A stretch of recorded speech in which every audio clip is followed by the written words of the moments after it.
Bom dia, pessoal. Bom dia a todos. Vamos retomar aí as nossas conversas, né, sobre alguns aspectos processuais importantes, pensando na prática de vocês, né, sobretudo aí na atividade de vocês no NPJ, no Núcleo de Prática Jurídica. A gente vai para mais um encontro e no nosso encontro de hoje a gente vai trabalhar o tema, conforme divulgado aí para vocês, né, do procedimento do inventário e da partilha, né? Os aspectos processuais. Nós sabemos que o tema do inventário e da partilha, de certa forma, ele exige uma articulação entre o processo civil, então as questões processuais, procedimentais, o rito, né? A gente vai ver hoje, pensando nos aspectos práticos, porque isso é um tema muito grande e o procedimento é bem especial. Nós vimos na semana passada a razão de ser dos ritos diferenciados, né? O inventário e partilha, sem nenhuma dúvida, é uma espécie, aí, o exemplo clássico até, de rito diferenciado, de procedimento especial, como chama, assim, o nosso Código de Processo Civil.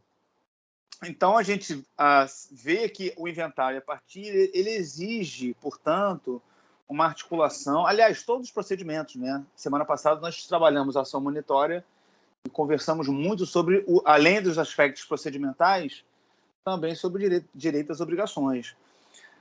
Mas aqui há uma articulação ainda mais intensa entre o processo civil, os aspectos procedimentais e o direito das sucessões. Então, a gente vai, em alguns momentos aqui, lembrar de alguns aspectos teóricos aí das sucessões e tal, porque sem entender direito das sucessões, a gente não consegue nem compreender a razão de ser, qual o propósito desse procedimento diferente, né, especial, diferenciado do inventário e da partilha. Na semana passada, nós falamos, logo na aula de abertura, sobre a ação monitória, que foi o rito que nós vimos na semana passada, salvo engano, né? Foi ação monitória, né?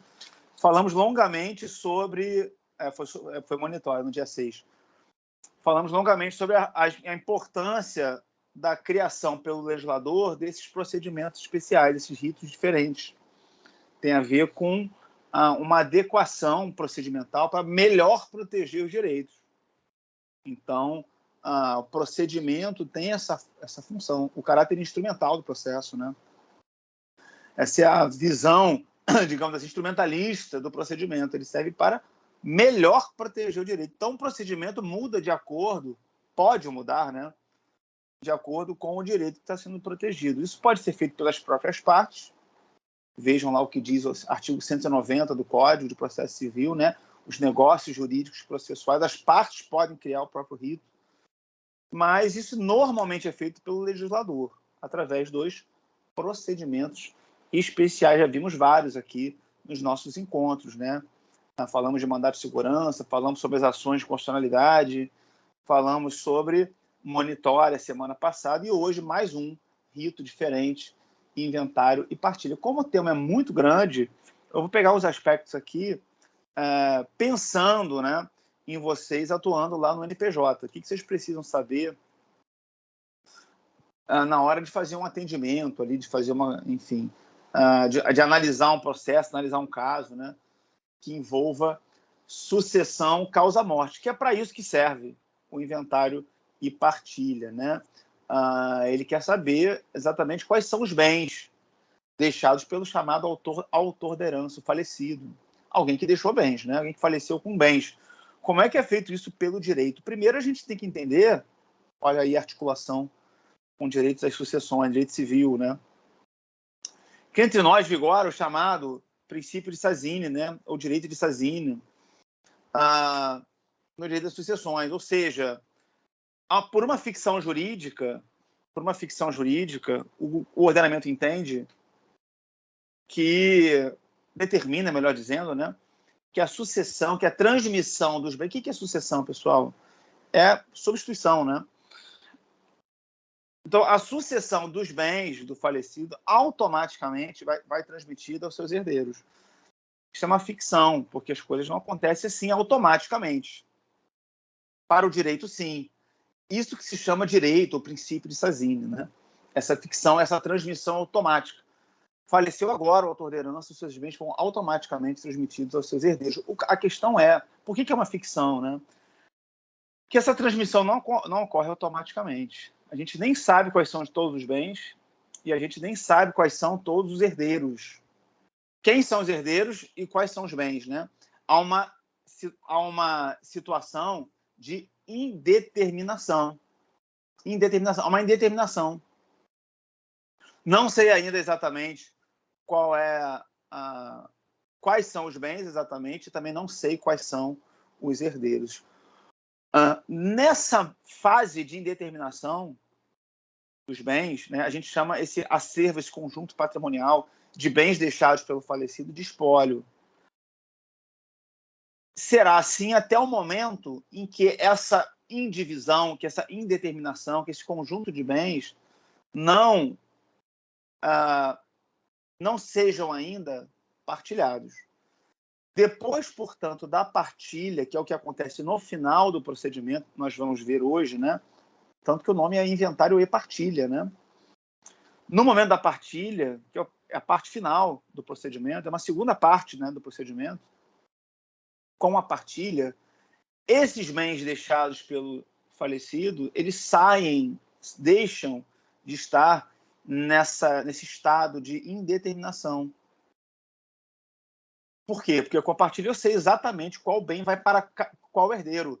Não há mais a indeterminação em relação aos bens, não há mais indeterminação em relação aos herdeiros. Já sei exatamente quais são os bens dos herdeiros, né? Há uma individualização depois da partilha, né? Então, o terreno vai para o João, o carro vai para a Maria, a joia vai para o Pedro, e assim sucessivamente, e assim por diante, né? Agora, até isso acontecer, pessoal, a gente passa pelo procedimento do inventário. O inventário serve para isso. Eu preciso identificar os bens com exatidão. Eu preciso também recolher o tributo, o ITCMD, né? O Imposto de Transmissão Causa-Mortes, né? A doação, para a Fazenda Pública, que no caso aqui é o Estado, né? O credor, né? O, digamos assim, sujeito ativo desse tributo é o Estado, né? Fazenda Estadual vai atuar, portanto, no processo de inventário. O procurador do Estado vai atuar no processo de inventário, né? Além disso, vou pagar os credores e vou também fazer a partilha. É para isso que serve o inventário, a partilha. Questões que dependam de provas muito complexas, questões que exijam, por exemplo, prova que não sejam documentais, uma prova pericial, uma prova testemunhal, depoimento de alguém.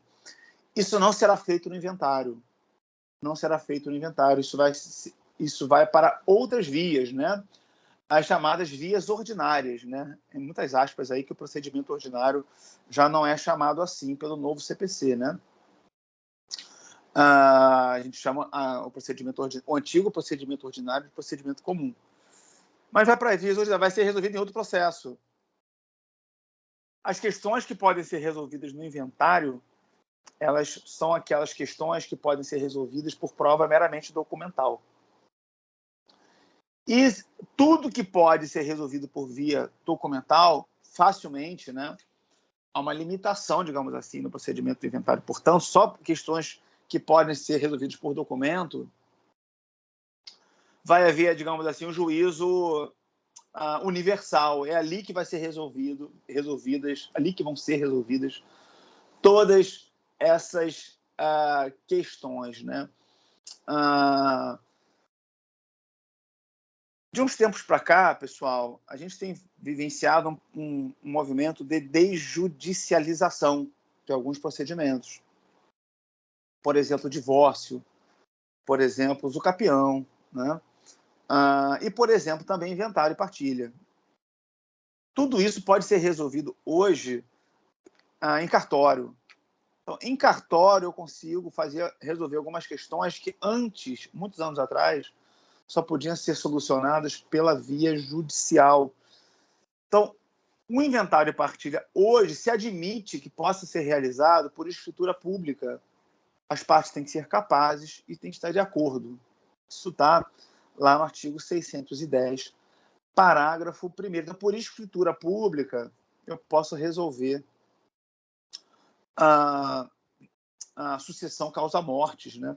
Sem passar necessariamente pelo judiciário. As partes têm que ser capazes, têm que estar representadas por seus advogados ou defensoria pública e tem que estar de acordo, tem que haver um acordo ali entre elas. Um dos herdeiros não está concordando, quer brigar, quer ir para o litígio, quer ir para a solução litigiosa, aí não vai ser possível resolver o inventário, não vai ser possível realizar a sucessão causa-mortes por escritura pública, vai ser preciso judicializar as questões, né? Vai ter que ser judicializado também, vejam o que diz o artigo 610, né? Um aspecto prático importante, né? Vai ser necessária a judicialização quando tiver um testamento. Não é da nossa cultura, né? No Brasil, a gente não utiliza muito testamento. Muito embora nosso direito civil venha ali desde enfim, pelo menos desde o Código Revogado de 16, regulamentado extensivamente essa figura, né, o testamento, tal, e nós temos que estudar muito isso, né, no nosso direito, mas na prática não é tão utilizado. Mas seja como for, né, havendo deixado um testamento, o autor da herança, se ele deixou um testamento, se ele em qualquer uma das suas modalidades, né, vai ser necessária aí a judicialização do inventário, é o que diz o 610 do Código de Processo Civil, né?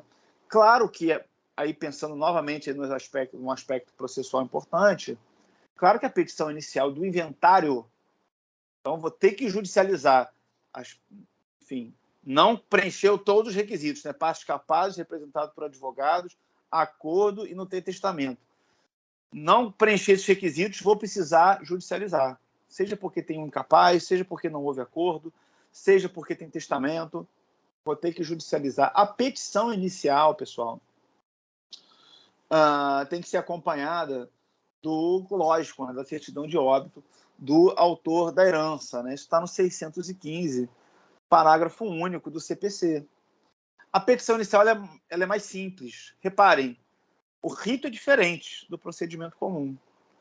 Então, a petição inicial é uma petição em que eu vou simplesmente informar o óbito, juntar a certidão e requerer a abertura do inventário, né? Normalmente, o requerente, né, quem assina a petição, vai pedir também, normalmente, né, não é necessário isso, que seja também o inventariante, né? O artigo 615 e 616 do CPC cuida da legitimidade, que é uma legitimidade, repare, de várias figuras, né? Há uma legitimação concorrente para requerer a abertura do inventário. Então, não é apenas aquela pessoa que está na posse e na administração dos bens, não. Outras pessoas também, repare no 616, também podem requerer a abertura do inventário. O juiz recebeu essa petição, que é uma petição mais simples, não é a peça mais importante. Repare, diferentemente do procedimento comum, aqui essa petição de abertura do inventário não é a mais importante. A petição inicial normalmente é o ato postulatório mais importante, né? Aqui não. Aqui, certidão de óbito, informando o óbito, requerendo a abertura do inventário, né? E a nomeação do inventariante. O juiz vai receber essa petição inicial formulada pelas pessoas do 615 e 616, uma delas, né? E vai nomear o inventariante. Essa figura importantíssima. Quem é essa pessoa, né? Repare na ordem trazida pelo 617 do CPC. Então, tem uma ordem ali que o juiz ele vai ter que olhar, né? Do Código de Processo Civil. E por que eu estou dizendo que é uma figura tão importante, pessoal? Porque é o inventariante, no final das contas, que vai administrar o espólio. Nós falamos no início do nosso encontro, né? O espólio é essa massa de bens indeterminados ainda não sei, vou apurar isso. Repare, inventário é o que significa, né? se a gente for no dicionário, né, uma lista, vou arrolar aqueles bens, né, vou inventariar, vou criar uma lista daqueles bens. É isso que a gente vai fazer também no processo de inventário, né? Sobretudo isso, né? Vou indicar quais são os bens. Então, até nesse momento de indeterminação, não sei que bens são esses, eu vou chamar tudo de espólio, conjunto de bens, direitos, créditos, deveres, tudo é o espólio. Quem vai administrar esse acervo é o inventariante. E ele vai representar o espólio em juízo e fora dele. Vejam que diz o 618 do CPC, né? 618 vai falar quais são as atribuições, quais são as tarefas do inventariante, né? Só um parênteses aqui, pessoal. Espólio não tem personalidade jurídica. É um ente despersonalizado, espólio, né? Mas ele tem personalidade, melhor dizendo, judiciária. Tem personalidade para o processo. Melhor dizendo, ele pode atuar em juízo, pode ser parte. Tem capacidade para ser parte, né? Tem legitimidade, né? O espólio. Isso não o torna uma pessoa jurídica, ele não tem personalidade jurídica, direito material. Para o direito civil, por exemplo, o espólio não é. Condomínio, família, né? Sociedade de fato, tudo isso são entes, ser uma coletividade, né? Entes despersonalizados. Mas alguns desses entes, né, nesses exemplos, só a família que não tem, né? Esses todos podem ter, né, a capacidade para ser parte, eles têm legitimidade, personalidade judiciária, ou personalidade formal, enfim, cada um chama como bem quiser. Lá no CPC nós temos essas figuras com personalidade para o processo, ou seja, eles podem ser parte. E se for parte o espólio numa ação judicial, quem vai representar, quem vai falar em nome do espólio vai ser justamente o inventariante. Então o juiz vai receber essa petição, primeira providência, vou nomear um inventariante, vou olhar a lista do 617. Claro que as partes podem chegar a um acordo ali, querendo que outra pessoa seja inventariante, o juiz tem que usar ali a razoabilidade, né, na interpretação e tudo mais, no momento de nomear essa figura.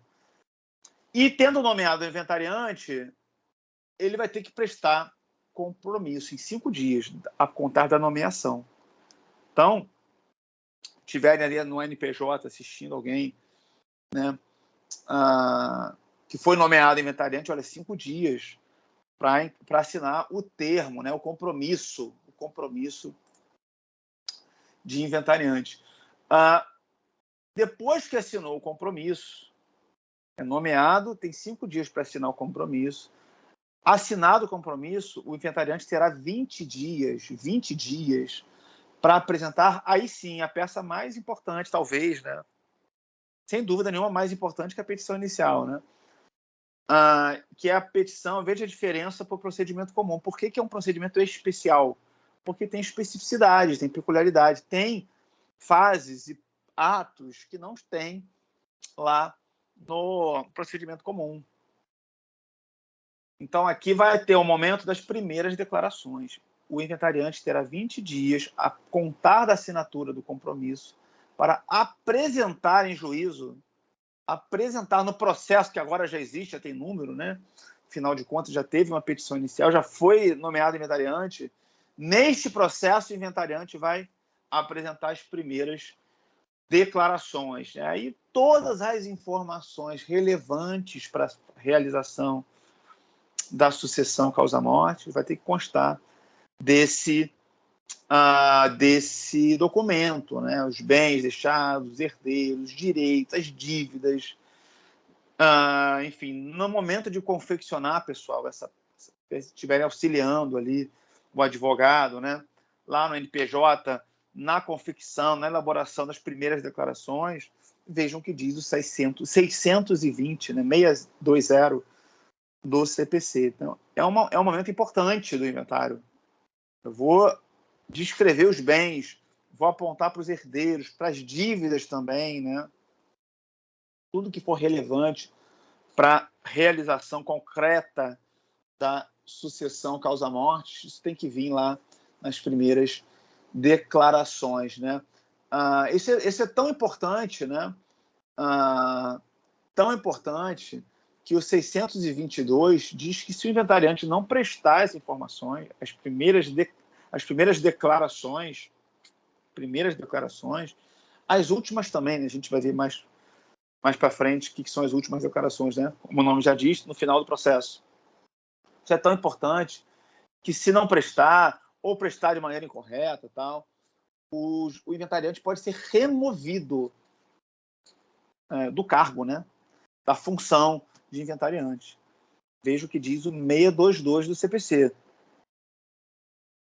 Essa remoção pode ser de ofício, o próprio juiz, olhando que o inventariante não está agindo bem no processo. Olha, não apresentou nem as primeiras declarações, né? 622 de ofício ou a requerimento dos interessados. Olha, os herdeiros e credores, imagina, os credores também têm interesse no inventário. A gente vai ver daqui a pouco que os credores também participam do inventário, eles também vão habilitar o crédito ali no processo de inventário, né? Porque, falamos agora há pouco, né, é um juízo universal.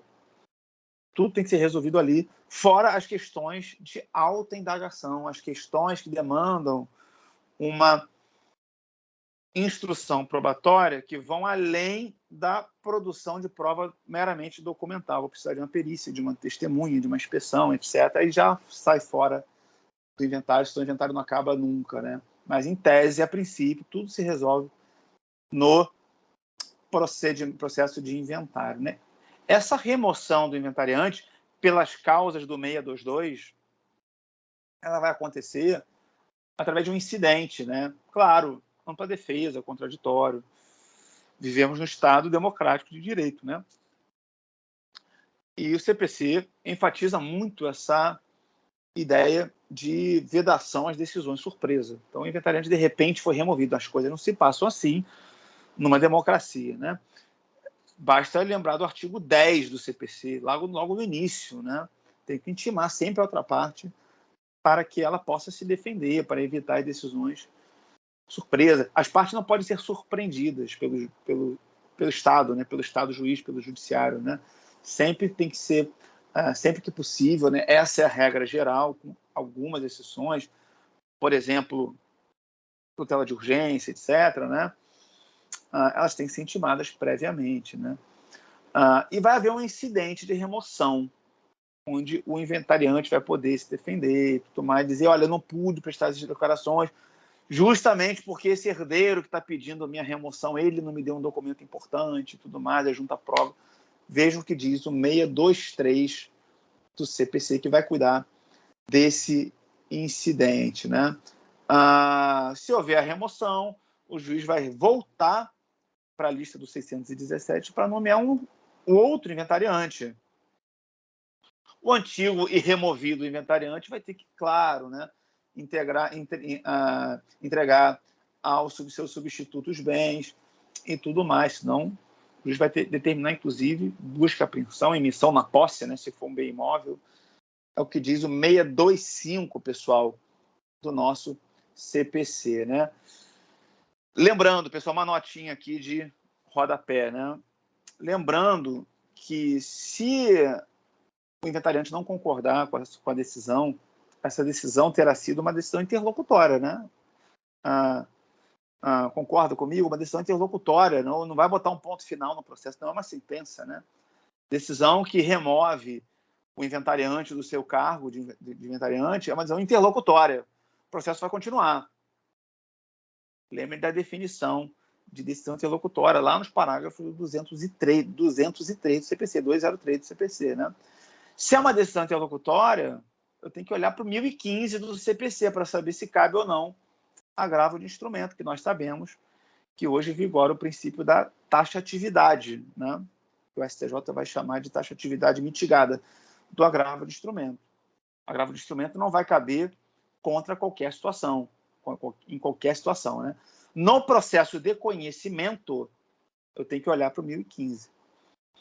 Por que eu falei processo de conhecimento? Porque no parágrafo único do 1015, o legislador vai dizer que decisão interlocutória proferida em processo de execução vai sempre caber agravo de instrumento. Então, a taxatividade existe para o processo de conhecimento, agravo de instrumento. e nas decisões proferidas em inventário e partilha. Então, qualquer decisão interlocutória proferida nesse procedimento que nós estamos estudando hoje, né, inventário e partilha, vai caber o agravo de instrumento por força do parágrafo único do artigo 1015, pessoal, do CPC. Esse é um dispositivo muito importante, né, para a gente entender a recorribilidade das interlocutórias no inventário e partilha. Então, na prática, inventário e partilha, na prática, o cliente vai, né, um assistido e tal, no NPJ, né, alguém procurando a ajuda de vocês, vocês vão auxiliando ali o advogado. O que vocês têm que saber? Não gostei da decisão do juiz, o que eu faço, né? Saibam que, contra a decisão interlocutória, no procedimento de inventário e partilha, sempre caberá o agravo de instrumento, por força desse parágrafo único do artigo 1015 do CPC, né? Tudo bem, turma? Então, estamos seguindo passo a passo do procedimento. Já vimos as primeiras declarações, o requerimento de abertura do inventário. Aliás, já vimos para que serve o inventário. Já vimos as situações em que caberá inventário por escritura pública, fora do judiciário. Já vimos as situações de necessária judicialização. Se tiver parte incapaz, ou não representada por advogado, ou que não chegaram a um acordo, ou em que haja testamento. Vou ter que judicializar nesse caso, né? Pode acontecer tudo junto, né? Mas basta uma dessas situações ocorrer para a judicialização ser necessária. Judicializei. Como é que eu faço para judicializar? Vou ter que dar início ao procedimento. Vou requerer a abertura do inventário. Vou ter que juntar a certidão de óbito na abertura do inventário, que eu vou comunicar para o juízo que, enfim, o óbito do autor da herança. Existem pessoas que são legitimadas para requerer isso, né? O juiz, recebendo essa inicial, vai nomear o inventariante. O inventariante vai representar o espólio em juízo ou fora dele e vai ter que apresentar em 20 dias as primeiras declarações. 20 dias a contar da assinatura do compromisso. O inventariante é nomeado, depois da nomeação ele é intimado, em 5 dias ele tem que, em juízo, assinar o compromisso. Assinou o compromisso de inventariança, 20 dias depois ele tem que apresentar as primeiras declarações. Nós vimos, né? É um documento até mais importante que a petição inicial, nesse caso. Ali vão constar todas as informações de que o inventariante dispõe, né? Outras questões vão surgir no processo. Vão chegar herdeiros, outros bens à colação, credores, etc, questionamentos, né? Mas, assim, as informações iniciais, as primeiras informações, aquelas informações das quais o inventariante dispõe, ele tem que apresentar nesse momento das primeiras declarações. Vimos que ele pode ser removido se não agir bem. O juiz pode remover e nomear outro inventariante. Mas vamos supor que ele apresentou bem as primeiras declarações, o inventariante se desincumbiu do seu dever, né? Do seu encargo ali de apresentar essas primeiras declarações. O juiz, recebendo as primeiras declarações, vai determinar a citação do cônjuge ou companheiro, herdeiros, legatários, beneficiários, né, de um legado deixado em testamento, eventual testamento pelo falecido, além da fazenda pública. A fazenda pública vai ser sempre intimada, tá? Para quê? Porque ela vai fazer a verificação ali da adequação, da correção do valor do imposto. Imposto de transmissão causa-morte, né? É de competência da Fazenda Estadual. Então, o procurador do Estado vai ser ali citado para o processo, ele vai entrar no processo para acompanhar o processo, para saber se está tudo correndo bem, a avaliação dos bens e tudo mais, né? A preocupação da Fazenda Estadual é patrimonial, é com o recolhimento correto do tributo. MP também pode ser citado, né, nesse processo, se houver interesse de incapaz ou ausente. Ou seja, tem que justificar a intervenção do membro do Ministério Público no processo de inventário. Não é um procedimento que exige a intervenção obrigatória, né, do Ministério Público. Como, por exemplo, no mandado de segurança. Lá sempre é citado MP. Aqui não. Aqui, se houver interesse de incapaz ou de ausente, por exemplo, o MP vai estar ali para fazer essa fiscalização, né? Para proteger o incapaz e o ausente. Além do testamenteiro, claro, né, pessoal? Se houver testamento. O testamenteiro vai ter que ser também citado, né? Por que vão ser citadas todas essas figuras, todas essas pessoas, cônjuge, companheiro, herdeiro, legatário, fazenda pública, MP, testamenteiro, todo mundo vai poder se manifestar sobre as primeiras declarações e também sobre a nomeação do inventariante. Nós vimos agora, né? O juiz pode remover o inventariante de ofício ou a requerimento dos interessados, né? Então, toda essa galera, esse pessoal, vai ser citado, vai ingressar no processo. Citação é o ato de comunicação processual para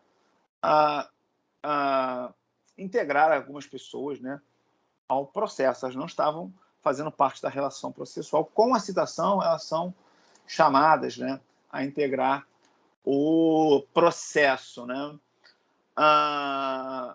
Nós já falamos sobre isso, né, mas é sempre bom enfatizar. Provas não documentais, questões, isso no inventário, né? Os processualistas costumam chamar essas questões, são questões de alta indagação, questões que não vão se resolver por prova meramente documental, precisa de uma instrução mais aprofundada. Essas questões vão ser levadas às vias ordinárias, né? Vejam o que diz lá o 627 ou 628 do CPC. Nós falamos sobre a importância de citar a Fazenda Pública, porque, afinal de contas, ela está ali preocupada com o recolhimento correto do tributo, né, do imposto de transmissão causa-morte.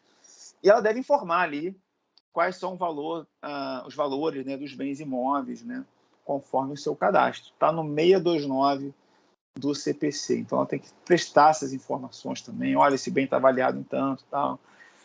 Para fins de IPTU, por exemplo, a base de cálculo é essa, é aquela, e tudo mais, né? Lembrando que IPTU é um imposto da competência não do Estado, né, mas do município, né? Repare que essa fase de primeiras declarações, de questionamentos, né, que podem acontecer, repare, nas primeiras declarações nós falamos, o inventariante vai prestar todas as informações. Que informações? Quais são os bens, os valores dos bens, os herdeiros, etc, etc, etc, né? Então, pessoal, pode haver muita discussão sobre isso. Inclusive, a Fazenda mesmo pode impugnar os valores, né? Olha, esse valor está muito abaixo do mercado, tal, né? Pode ser necessária avaliação por um perito, né? Os bens do espólio podem ser avaliados por um perito. Isso aí não vai para as vias ordinárias, porque diz respeito aos próprios bens do espólio, né? É o que diz o artigo 630 do CPC, né? Se todo mundo for capaz de concordar com os valores dados nas primeiras declarações, inclusive a Fazenda Pública, então, os herdeiros todos, né, capazes, de acordo com os valores apresentados nas primeiras declarações. A Fazenda Pública foi citada, não impugnou, está de acordo com os valores, o 633 vai dizer, olha, a avaliação nesse caso será dispensada. Não há necessidade de fazer um aprofundamento, uma avaliação, né, uma avaliação sobre isso, né? Então, é o que diz o 633. O 635 vai dar novo prazo para as partes, se for o caso, se manifestarem e tudo mais. Lembrando sempre aqui do contraditório, sempre presente. Não existe no processo civil contemporâneo, né, sobretudo após a Constituição Federal, que não seja democrático, em que não valorize o contraditório. Qualquer procedimento, né, deve trazer em si também a possibilidade de contraditório. Isso vale até para execução civil, né? Isso vale para ação rescisória, já com trânsito julgado, qualquer procedimento. Um procedimento que não preveja o contraditório para a defesa não é digno desse nome no modelo processual civil atual brasileiro. Então, os herdeiros, fazenda pública, legatários, MP, vão ter sempre prazo para impugnar, para recorrer, né, das decisões, inclusive as decisões que, enfim, fixam ali o valor, né, e façam os laudos, né, que façam avaliação dos bens, né? Claro que a gente está aqui, pessoal, pensando, né, os principais aspectos do ponto de vista processual do inventário da partilha. Então, a gente está aqui dando um ritmo maior para a gente conseguir passar pelas fases desse rito. Mas essas questões, normalmente, podem levar muito tempo. Repare, primeiras declarações, todas as informações sobre credores, herdeiros, bens, avaliação de que dispõe o inventariante. Isso pode dar aso para muita discussão. Tem inventários muito simples, né? A gente vai ver no final do nosso encontro hoje a ideia de arrolamento, né? Que é um inventário simples, que pode só ter um bem só, como um herdeiro, mas a gente pode ter inventários muito complexos, com ativos, investimentos, vários herdeiros que entraram depois,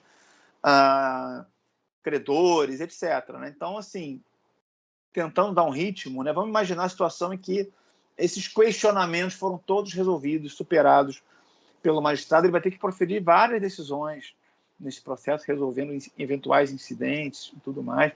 Nós já vimos que essas decisões serão decisões interlocutórias que podem ser são agraváveis, né? Pelo 1015, parágrafo único do CPC, né? Superados esses questionamentos todos, o magistrado vai determinar a lavratura do chamado termo das últimas declarações. Olha o que diz o 636 do CPC, as últimas declarações, ou seja, primeiras declarações, de certa forma, um esboço ali da partilha, né? As informações prestadas unilateralmente pelo inventariante, de acordo com os dados que ele dispõe naquele momento de início do procedimento. Últimas declarações, o nome está dizendo, né? No final do procedimento, depois de já superados todos os questionamentos possíveis, né? Pelo MP, Fazenda Pública Estadual, herdeiros, credores, cônjuge, companheiro, etc., etc. O juiz resolveu, ele está ali para isso, né? Para resolver essas questões, para julgar, decidir as questões, né? Repetindo, sempre com possibilidade de contraditório, de recurso, etc. O tribunal pode ser chamado para decidir essas questões, né? E aí vai haver, depois das últimas declarações, onde há uma consolidação dos bens, dos herdeiros, etc., né? Vai haver aí sim o cálculo do tributo devido ao Estado. As partes vão ser ouvidas também, né? Vai ter contabilista do juízo, os contadores indicados pelas partes, memória de cálculo, manifestação da fazenda estadual, etc. Vai haver o cálculo do tributo, né? Um tema interessante está no 639, e aqui é uma articulação grande com o direito civil, né? Que são chamados bens que devem ser levados à colação. Isso é muito importante no inventário, né? Lá no direito das sucessões, a gente sabe que se o falecido ele antecipou em vida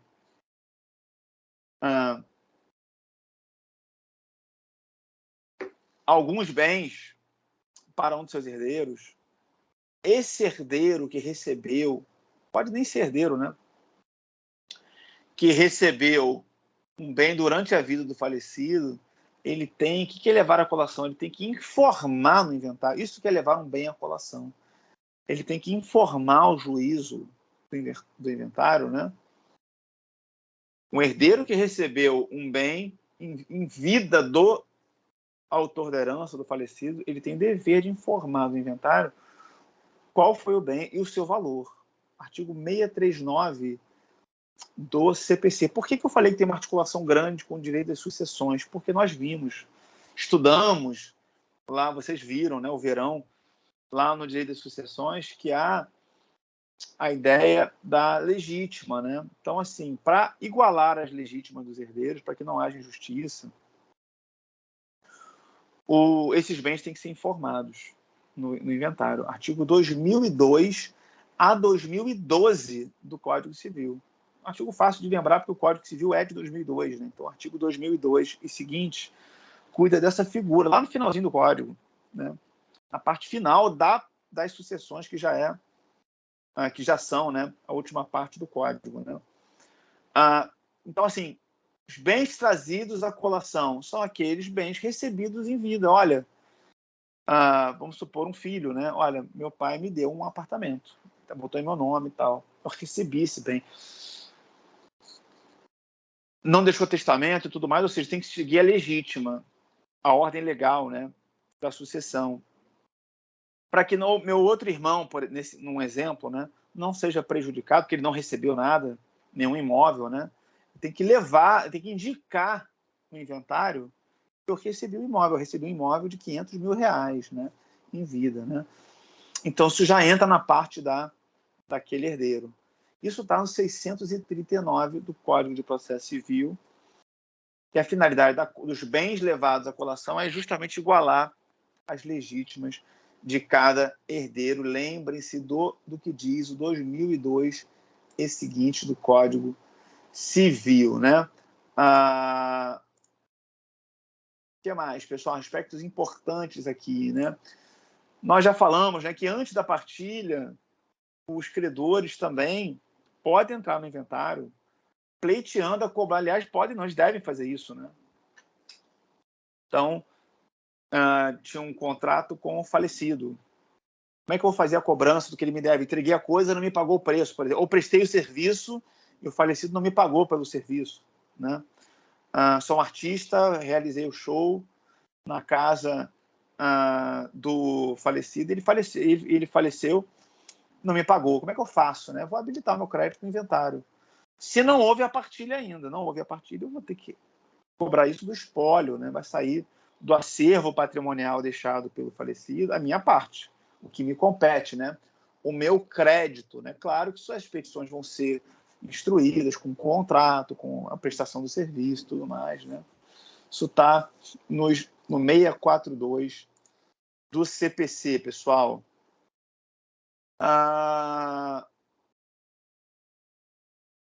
Nós já falamos sobre a possibilidade de acordo, né?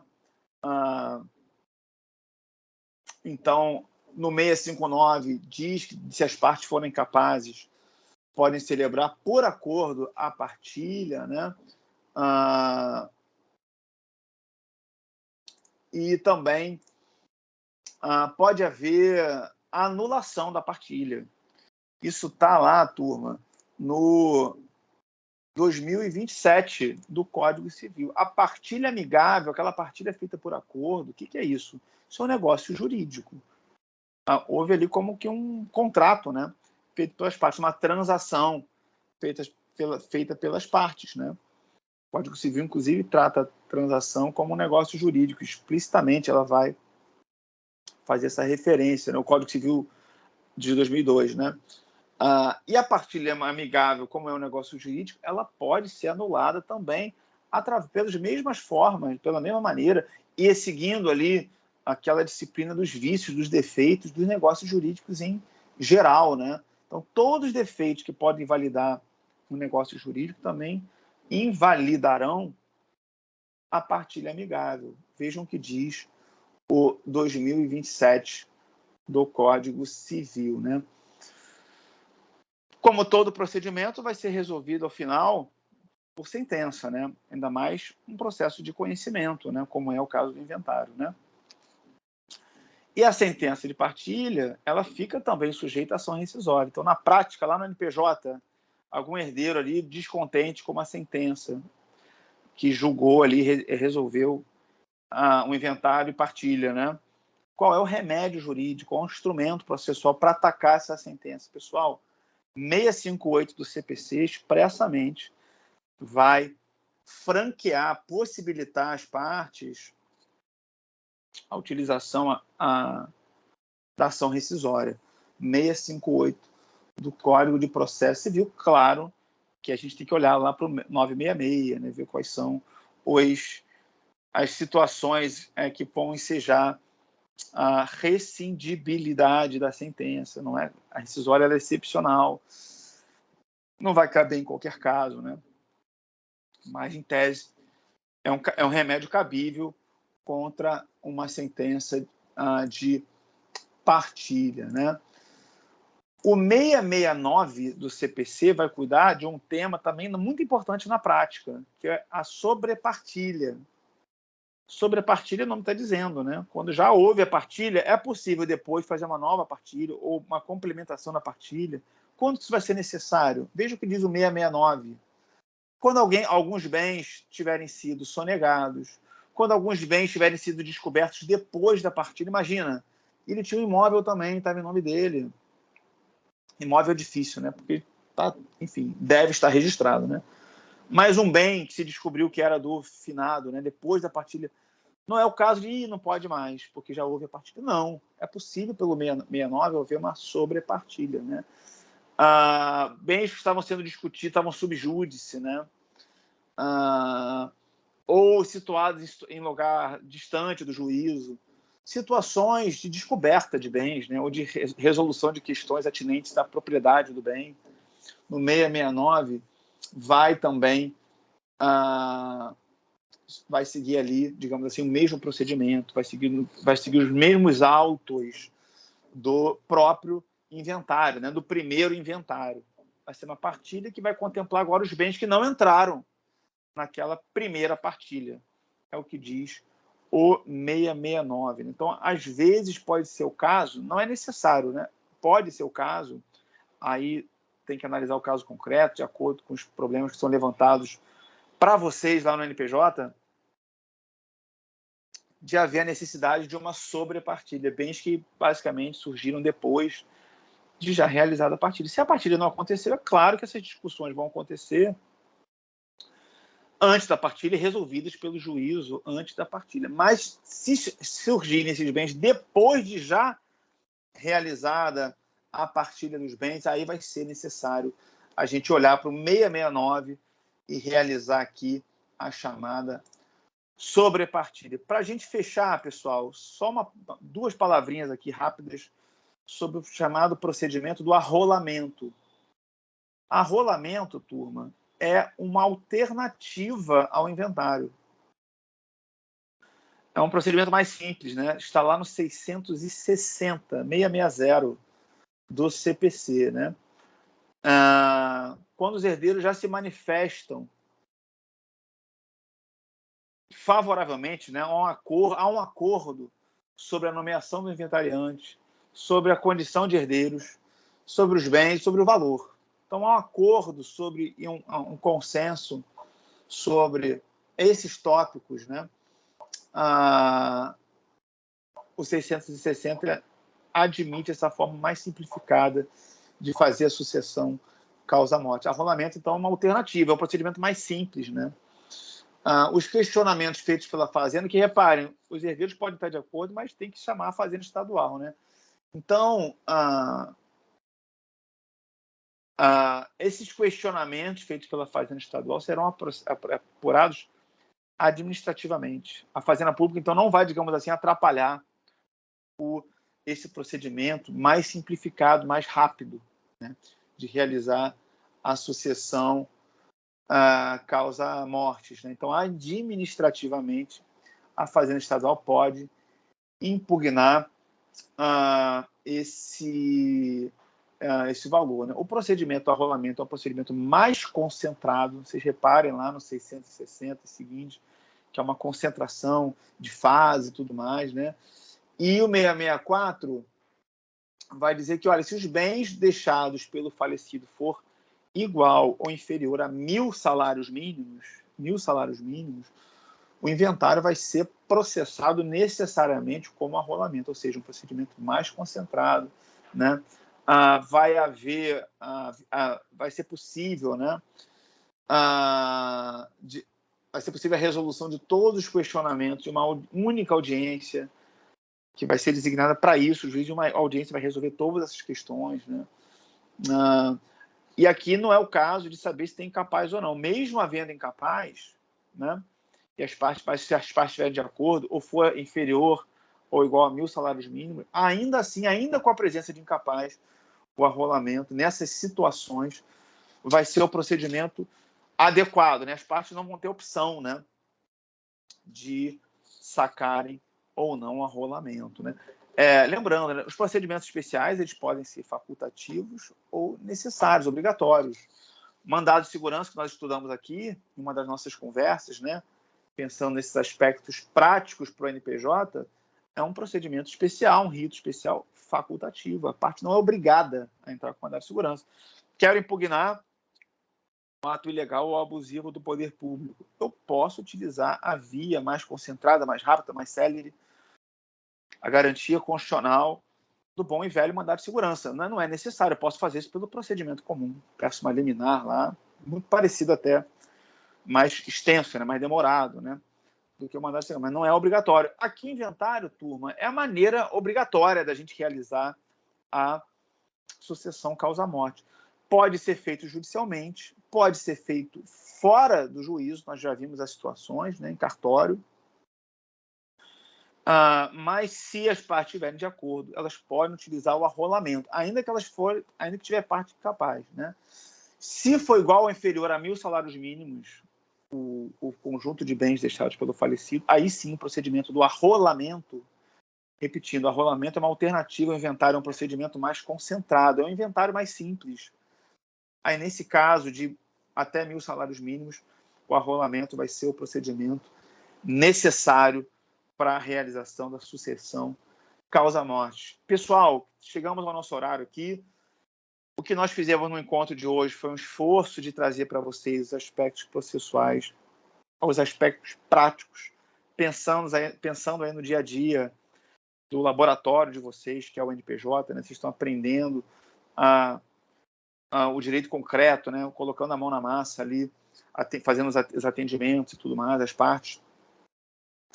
Foi pensando nessa circunstância, nesse contexto que nós trouxemos aqui, os principais aspectos. É um procedimento muito extenso, muito complexo, pode demorar muito, pode ser super rápido em caso de acordo ou no arrolamento, né? Mas é importantíssimo a gente saber que é um procedimento obrigatório, né? O inventário e partilha, o arrolamento, para situações em que houver a necessidade de uma sucessão causa-morte. Tudo bem, pessoal? Não se esqueçam aí de fazer um relatório, quem está assistindo aí nessa gravação, né? A gente está gravando nosso encontro de hoje, né? Fazer um relatório, levem o relatório para o supervisor de vocês, o orientador de vocês no NPJ, que isso aí vale horas também, né? Espero ter contribuído para a formação de vocês, para os aspectos práticos, lembrando que o direito é uma ciência prática, uma ciência social prática. A gente está aqui para resolver, nós profissionais do direito, né, para resolver conflitos, casos concretos, né, controvérsias. Então, essa parte prática é fundamental. Os aspectos processuais visam justamente realizar o direito abstrato, né, na prática, tornar concreto, né, os direitos que estão ali normatizados apenas, né? Então, assim, pensando no laboratório de vocês, na formação prática, né, de vocês, é muito importante vocês estarem vendo no NPJ o direito na prática, é que a gente monta aqui essas nossas palestras, esses nossos encontros. Tudo bem, pessoal? Então é isso, o vídeo está aqui disponível para todos, né? Espero que tenham contribuído de alguma maneira. Excelente semana, até a próxima, até o nosso próximo encontro. Tchau, tchau.